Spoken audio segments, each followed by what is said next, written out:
आइए एक्सरसाइज 15.1 में question number 22 solve करते हैं।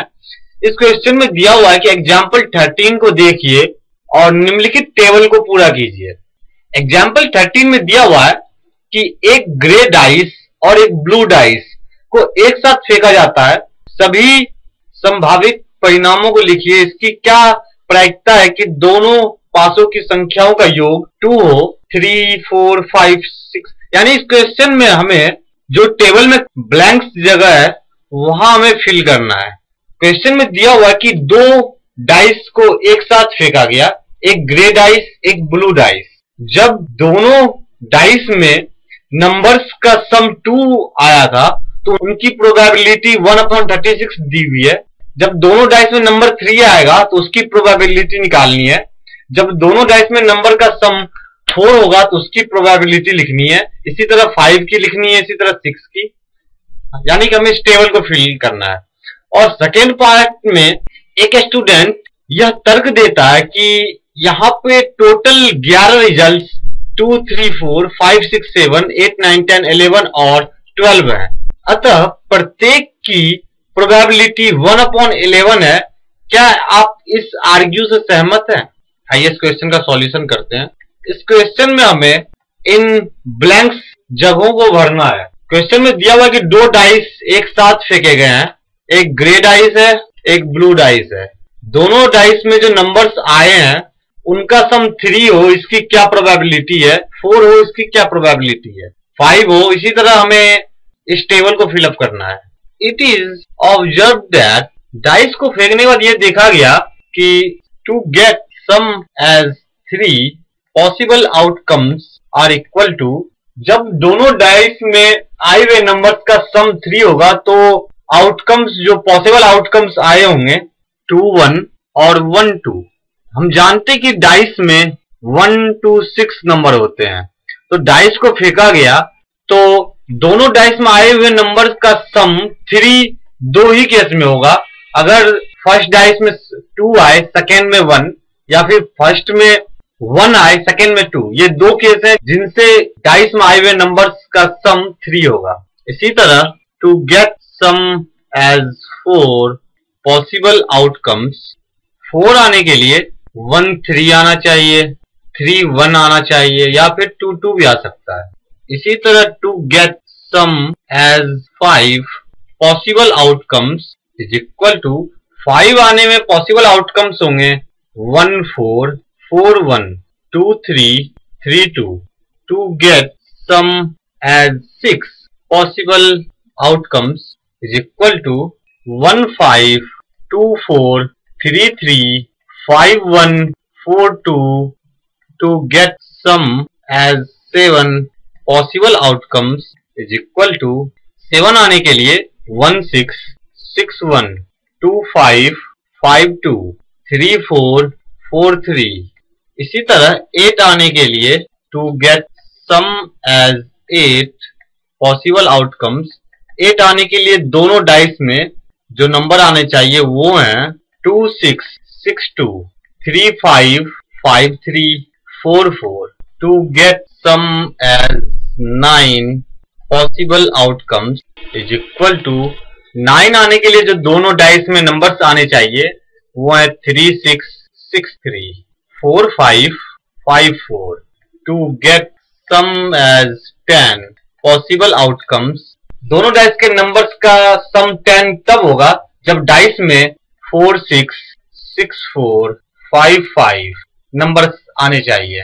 To get sum as 11 possible outcomes is equal to 5 6 या फिर 6 5। यानी कि दोनों डाइस में 5 6 या फिर 6 5 आएगा तब दोनों डाइस के नंबर्स का सम 11 होगा। To get sum as 12 possible outcomes is equal to 6 6। दोनों डाइस में 6 6 आने चाहिए तब दोनों डाइस के नंबर का सम 12 होगा। हमें प्रोबेबिलिटी निकालनी है जब दोनों डाइस के नंबर्स का सम 3 हो, 4 हो, 5 हो, 6 हो, 7 हो, 9 हो, 10 हो, 11 हो। पहले हम 3 के लिए निकालते हैं। Probability of getting sum as 3 is equal to number of favorable outcomes divided by number of total possible outcomes. Number of total possible outcomes is equal to 6 into 6 is equal to 36. Total possible output जो हो सकते हैं एक dice में 1 2 3 4 5 6 number है, दूसरे dice में भी 1 2 3 4 5 6 दोनों डाइस को एक साथ फेंका जाता है। हो सकता है कि पहले डाइस में 1 आए, दूसरे डाइस में 6 आए, हो सकता है कि पहले डाइस में 1 ही आए और दूसरे डाइस में 4 आए। इस तरह टोटल पॉसिबल आउटपुट्स जो होंगे वो 6 into 6 इज इक्वल टू 36 होंगे। तो total possible outcomes is equal to 6 into 6 36, यानी आउटपुट जो दोनों डाइस का आएगा वो 36 होगा। टोटल 36 तरह के आउटपुट्स आ सकते हैं। तो probability of getting sum as 3 is equal to number of favourable outcomes. दोनों डाइस में आए हुए नंबर्स का सम 3 तब आएगा जब दोनों डाइस में 2 1 या फिर 1 2 आएंगे, यानी फेवरेबल आउटकम्स 2 हो गए। तो 2/36 इज इक्वल टू 1/18। तो प्रोबेबिलिटी हो गई सम एज 3 पाने की 1/18। अब हम प्रोबेबिलिटी निकालेंगे गेटिंग सम एज 4। दोनों डाइस में आए हुए नंबर्स का सम 4 होने की क्या प्रोबेबिलिटी है ये हम निकाल रहे हैं। तो नंबर ऑफ फेवरेबल आउटकम्स जो है 4 के लिए वो है 1 2 3, यानी कि डाइस में आए हुए नंबर्स का सम 4 तब होगा जब डाइस में 1 3 3 1 या फिर 2 2 आएंगे, यानी कि टोटल फेवरेबल आउटकम्स हो गए 1 2 3। 3 आउटपुट्स ऐसे हैं जिनसे हम 4 प्राप्त कर सकते हैं, यानी दोनों डाइस में आए हुए नंबर्स का सम 4 3 आउटपुट में आ रहा है। तो फेवरेबल आउटकम्स हो गए 3। तो 3/36 इज इक्वल टू 1/18। फॉर्मूला होता है number of favourable outcomes upon number of total possible outcomes. तो पॉसिबल आउटकम्स तो 36 है और फेवरेबल आउटकम्स 4 के लिए 3 है। तो 3/36 इज इक्वल टू 1/12। फॉर्मूला होता है number of favourable outcomes divided by number of total possible outcomes. Favourable outcomes 4 के लिए 3 है और पॉसिबल आउटकम्स 36 है। Probability of getting sum as 5 is equal to दोनों डाइस में आए हुए नंबर का सम 5 तब होगा जब आउटपुट जो डाइस का होगा वो 1 4 4 1 2 3 या 3 2 इन चारों में से कोई होगा, यानी हमारे पास जो फेवरेबल आउटकम्स है वो 4 है 1 2 3 4। तो प्रोबेबिलिटी हो जाएगी दोनों डाइस में आए हुए नंबर्स का सम 5 होने का 4/36 इज इक्वल टू 1/9, यानी कि बॉक्स में हम 4 की प्रोबेबिलिटी है 1/12, 5 की है 1/9।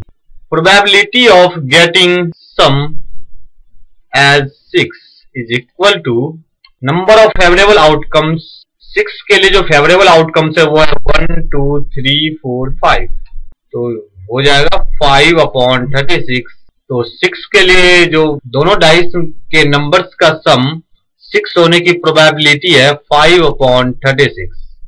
Probability of getting sum as 7 is equal to दोनों डाइस में आए हुए नंबर्स का सम 7 तब होगा जब डाइस में 1 6 6 1 2 5 5 2 3 4 4 3 इन 6 आउटपुट्स में से कोई एक आउटपुट आएगा, यानी कि नंबर ऑफ फेवरेबल आउटपुट्स है 1 2 3 4 5 6। 6/36 is equal to 1/6। Probability of getting sum as 9 is equal to 9 के लिए जो फेवरेबल आउटकम्स हैं वो है 1 2 3 4, यानी इन 4 आउटपुट्स में से कोई भी आउटपुट आएगा तो उन नंबर्स का सम 9 होगा, यानी कि अगर डाइस में 3 6 आए तो भी सम 9 ही हो रहा है, 6 3 का भी सम 9 हो रहा है, 4 5 और 5 4 का भी सम 9 ही हो रहा है, यानी ये 4 आउटपुट है जो आने पे डाइस में आए हुए नंबर्स का सम 9 होगा, यानी number of favourable outcomes is equal to 4 1 2 3 4। तो 4/36 is equal to 1/9। Probability of getting sum as 10 is equal to दोनों डाइस में आए हुए नंबर्स का सम 10 तब होगा जब डाइस में 4 6 6 4 या फिर 5 5 आएंगे, यानी कि 3 फेवरेबल आउटकम्स हैं।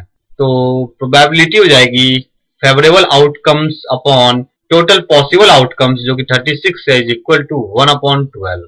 Probability of getting sum as 11 is equal to, दोनों डाइस में आए हुए नंबर्स का सम 11 तब होगा जब डाइस में 5 6 या फिर 6 5 आएंगे, यानी कि फेवरेबल आउटकम्स जो हैं उनकी संख्या 2 है, is equal to 2/36 is equal to 1/18, यानी 9 सम होने की प्रोबेबिलिटी है 1/9, 10 की है 1/12 और 11 की है 1/18। क्वेश्चन के सेकेंड पार्ट में स्टूडेंट यह आर्ग्यू देता है कि यहाँ कुल टोटल रिजल्ट जो है 2 3 4 5 6 7 8 9 10 11 और 12 प्रत्येक की प्रोबेबिलिटी 1/11 है। क्या आप इससे सहमत हैं? नहीं।